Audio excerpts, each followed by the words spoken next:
అందరికీ నమస్తే. నేను మీ హోస్ట్ అక్షర విహారి. ముందుగా శ్రీ క్రోధినామ సంవత్సర ఉగాది శుభాకాంక్షలు.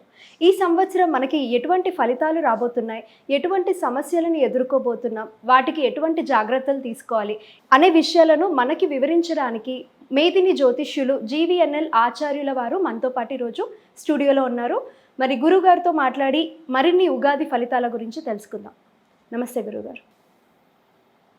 గురుగారు, వృశ్చిక రాశి వారికి ఈ క్రోధినామ సంవత్సరంలో ఏ విధంగా ఫలితాలు రాబోతున్నాయి? శ్రీ గురుభ్యో నమః. ఓం నమో నారాయణి.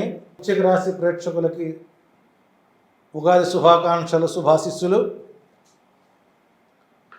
ఈ సంవత్సరం గ్రహస్థితులు చూసినప్పుడు చతుర్థ స్థానంలో శని, పంచమ స్థానంలో రాహువు, షష్ఠ సప్తమ స్థానాల్లో గురువు, లాభస్థానంలో కేతువు, సూర్య చంద్రగ్రహణాలు, గురు శుక్ర మౌఢ్యాలు ఈ సంవత్సరం వృశ్చిక రాశి వారికి కొంత ఇబ్బందికరమైనటువంటి వాతావరణమే గోచరిస్తుంది.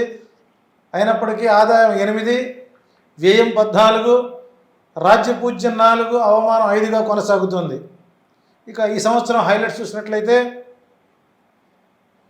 జీవితాశ నెరవేర్చుకోవడానికి కొన్ని త్యాగాలు చేయడం అనివార్యమని బోధపడుతుంది. నూతన వ్యక్తుల స్నేహ సంబంధాలు తాత్కాలికంగా అనుకూలంగా ఉన్న ఊహించని చిక్కులు ఎదుర్కొనే అవకాశం ఎక్కువగా ఉంది. నిరుత్సాహము, మానసిక వ్యధ, మానసిక రుగ్మతలకు కారణమవుతుంది. మనసున్న వ్యక్తిని దూరం చేసుకోవడం ద్వారా జరగబోయే నష్టాలకి మీకు మీరే బాధ్యత వహించాల్సిన పరిస్థితి వస్తుంది. విద్యార్థులు పూర్తి స్థాయిలో వ్యతిరేక ఫలితాలే గోచరిస్తున్నాయి. వ్యవసాయదారులకు పూర్తి స్థాయిలో ఖర్చులు ఎక్కువ అవుతాయి. వ్యాపార రంగంలో ఉన్నవారికి కొత్త వ్యాపారాలు, కొత్త బ్రాంచీలు ప్రారంభిస్తారు. ప్రభుత్వ ఉద్యోగంలో ఉన్నవారికి స్థల మార్పులు తప్పవు. ఈ రాశి వారికి సంతానం ద్వారా సమస్యలు ప్రధాన సమస్యలుగా మారే అవకాశాలు ఉన్నాయి. జాయింట్దారుల మనస్పర్ధలు ఎక్కువ అవుతాయి. తోబుట్టువులతో మనస్పర్ధలు, మీకంటే దిగువ స్థాయి వారితో స్నేహాలు మీకు పెను సంకటంగా మారతాయి. కోర్టు వ్యవహారాలు పరిష్కార మార్గాల వైపు వెళతాయి. గురుగారు, ఈ రాశి వారికి అదృష్ట సంఖ్యలు ఏంటి, అలాగే అదృష్ట వారాలు ఏంటి, వాటికి ఎటువంటి పరిహారాలు చేసుకోవాలంటారు? ఈ రాశి వారికి 1, 2, 4, 8 అనుకూల సంఖ్యలు. ఆదివారం, బుధవారం, శనివారం అనుకూలంగా ఉంటుంది.